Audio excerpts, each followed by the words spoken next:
Hello everyone and welcome back. I'm Maxi, And I'm Eli. and today we're going to have to look at Kuki Shinobu.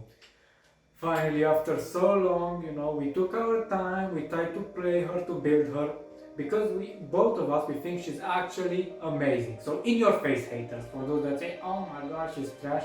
And the sad thing was that even, big content creators were like, she's not good enough. So we felt we needed to show you what it's really about, honestly, what she does, how you're supposed to play her, because many people don't know how to properly use her. Obviously, she's not like the best second coming of the amazing forces like Bennett or Sinchu, but she's a nice fun addition for many of us who want to play like Electro charge teams, or you'll see.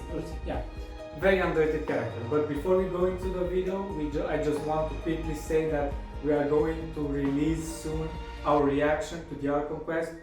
And it would mean the world to us if you want to watch that with us, because it took us a while and we had a lot of problems to release the Archon Quest. And again, it would really mean a lot. But let's get into the video. Kuki Shinobu is the Electro healer that we've been asking for in a long time. She scales of max HP and elemental mastery to provide a good balance between the healing that she gives and the damage she provides with her reactions. Despite not building HP artifacts, Kuki can still have over 20k HP. Combined with the fact that you'll also have around 800 elemental mastery, this makes a good balance of her healing good and doing decent amount of damage and providing support for the team. Okay, so now together we established one thing.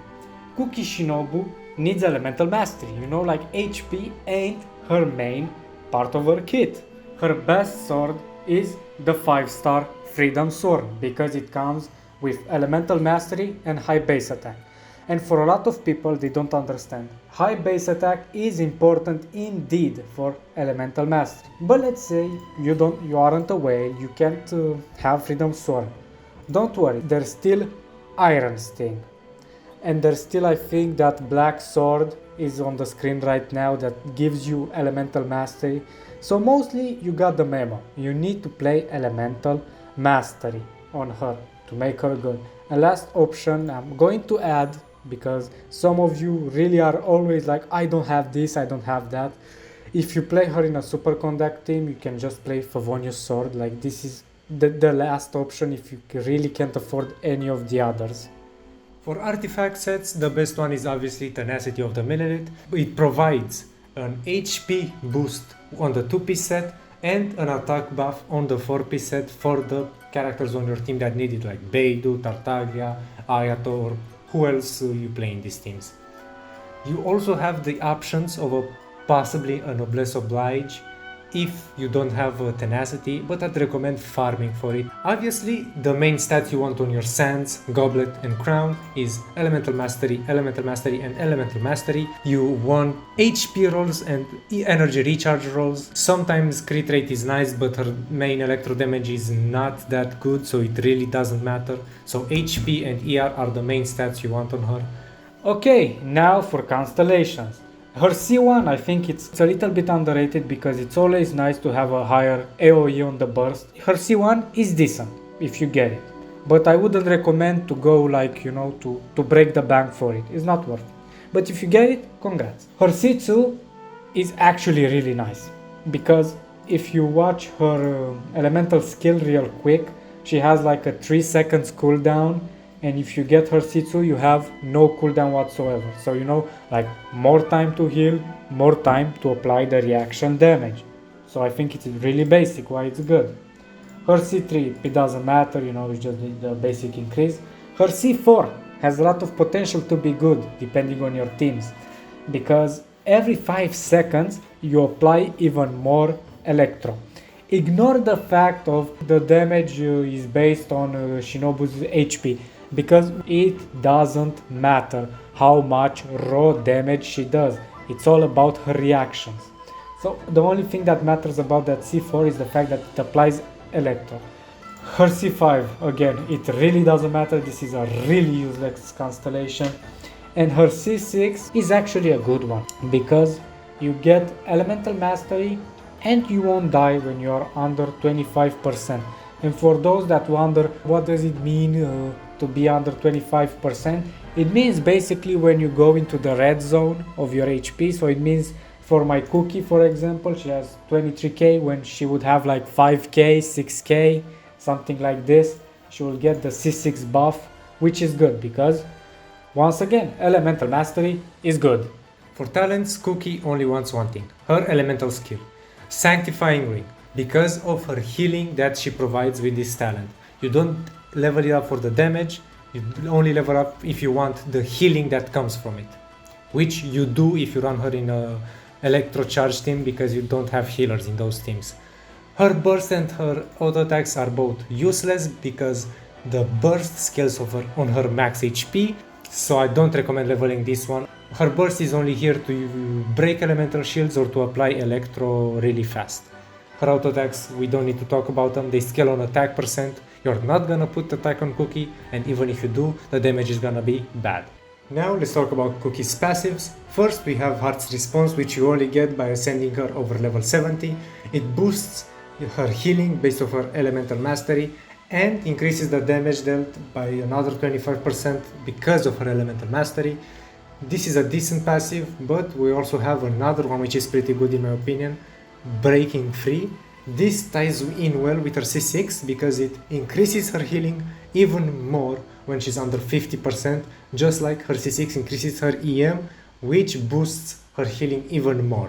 Well, so to start, I really wanted to make Kuki shine, so that's why I decided to use her in the first half, because you know, the second half there are a lot of bosses and it's easier to play Overload, and that's why I really wanted to show to people why you know, you can play her in a lot of situations.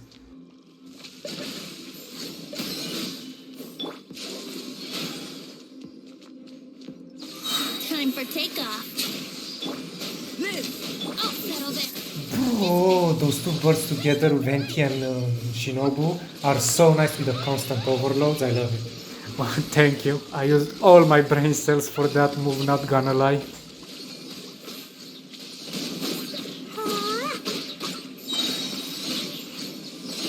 Brace yourselves.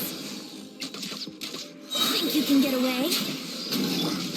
Overall Kuki is awesome, but I've gotta ask, why no sucrose and wild baby?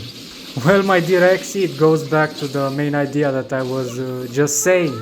I really wanted to put another team because, like, I'm sure everyone already has Sucrose, and I'm sure everyone else will play something else besides Albedo. That's why I wanted to showcase something different here. Here we go.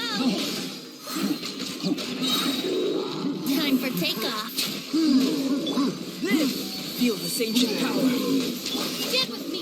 This power application is so nice, like with Kuki's Electro application never taking over, you have such nice overloads, and on top of that, you also don't have to run Benny because you don't need the attack buff. Yeah, like, as I said earlier, I just want to be sure for the people, to play Xingqiu in this team is really awesome, but I didn't do it for this video just to show you have another options. But a really nice team, I really love Kuki.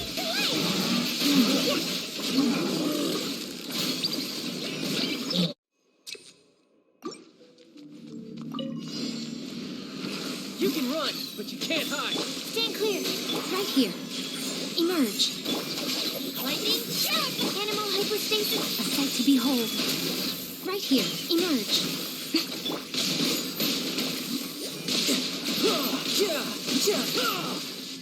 Nah, watch out, brother. Nah, for real, I'm really proud of myself because in this team, everything ticks together. Like, everyone has a really nice role and everyone is effective. Yeah, all the small bugs from Sucrose and Kuki really carry the team hard.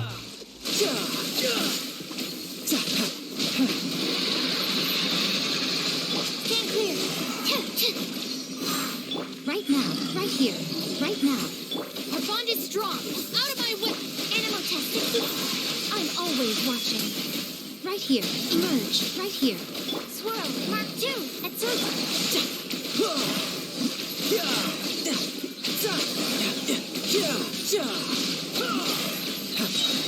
Shouldn't let your guard down.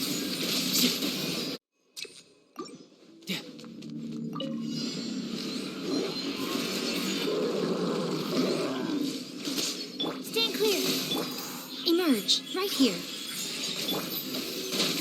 Get with me.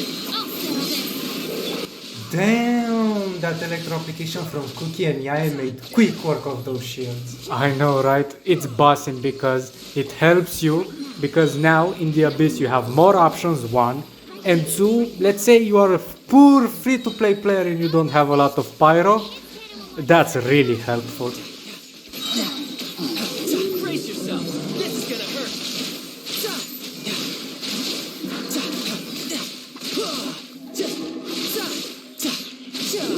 Right here, right now. Our bond is strong. I'll settle this. Right here. I'm always watching. Emerge, right here, right now. Absorption test. Dissipate.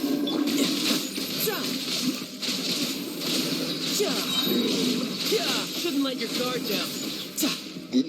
So, as we saw in the video, we showed you that she's only a reaction-based character.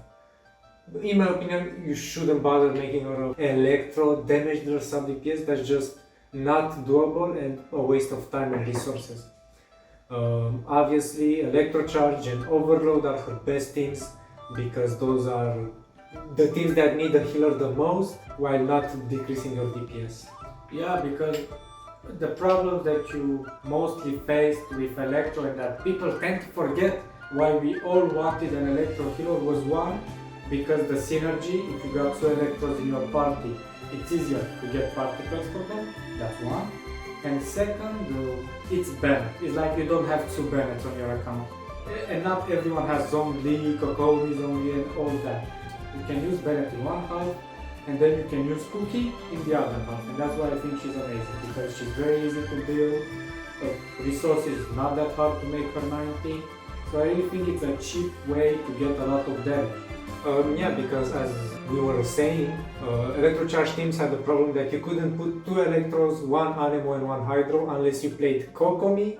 Yeah. And obviously not everyone has her, so if you want to play Ayato or Tartaglia Taser teams, you would struggle because you would have either you would have to sacrifice the Anemo for a healer like Bennett or whoever the fuck. Yeah, that's what I was doing, and it was very clunky. You know, to summarize it, clunky. No matter what you were doing, it was clunky. So yeah, Kuki's niches is that she also only fits in a Eula team. This time she can do like 7k super conducts, which is like, okay, but the healing is nice if you don't want to put official in or you want to swap out Diona with someone else. So that's another good niche for her. But that's it. Reaction teams or a physical Eula team if you want to. For me, it's her high damage as a healer. You can look at maybe Jean or Bennett for another examples of high damage healers. She also fits into this category because despite not being the main character or maybe the second or the third character in the team that you value the most, as the fourth slot, she deals a decent amount of damage to support your DPS in case you need just a little bit more of damage to kill that huge enemy. And even good is that recently I got her C4, you know, because when I made the showcase for her, I only had C3, and now I have C4 and it's really good. Her C4 every 5 seconds applies more Electro, so again, you do damage and you apply an element to the reaction. So yeah, her C4 boosts the elemental reactions that you do and deals more damage on the reactions. Ignore the HP scaling, that really doesn't matter. The damage from that is insignificant. Just the Electro application is what matters. She's perfectly fine at C0. You do not need constellations of her. C2, C4 and C6 are good additions, but no need to pull for her, especially with this Ito banner. It's just no need to go for her right now, but if you have them, pull for her. Yeah, because I'll remind everyone, I got 3 Itos. I got 3, and believe me, it's not. Now I'm building Ito, but like I really wasn't preparing.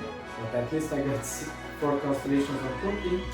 Yeah. Obviously, the best sword, Freedom Sword, just an EM, a huge base attack, so bigger reaction damage, and the passive gives good boosts like Ayato or Tartaglia or whoever you play with.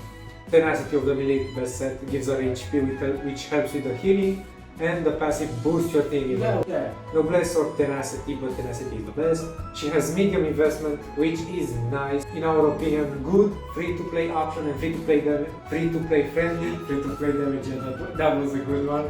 Helps if you're free-to-play. Actually, for free-to-play, it helps because you do a lot of damage. As we said, low investment, and actually everyone is going to do the same damage with her. The only thing that is going to change if you're away is that you're going to have freedom slow. That's about it. So, and finally good electro application. So, what we don't like about it. Outside of reactions, the damage is not existent. But obviously that's not a problem because the reaction damage is good. We want to still say that because sometimes if you will play with her, a problem that you're going to encounter based on the characters you play is like, let's say you want to try the look with Kuki. For some reason you want to try it. The thing is that the look doesn't apply enough pyro, so be careful. Because if you play someone that doesn't apply enough pyro or hydro, Kuki is never going to be the one that's going to do the reactions, so it's going to be useless. Because from 22k overload, she's not going to be the one that's going to apply the overload. It's going to be the look that is going to do 7k. So yeah, be careful who you play with her. Be sure they are applying enough of their elements. So yeah, that's the second problem. Not enough elemental application from her teammates will make her not deal damage. That's unfortunate, but it's rare because like not most characters in this game know how to apply enough elements so to have Kuki react.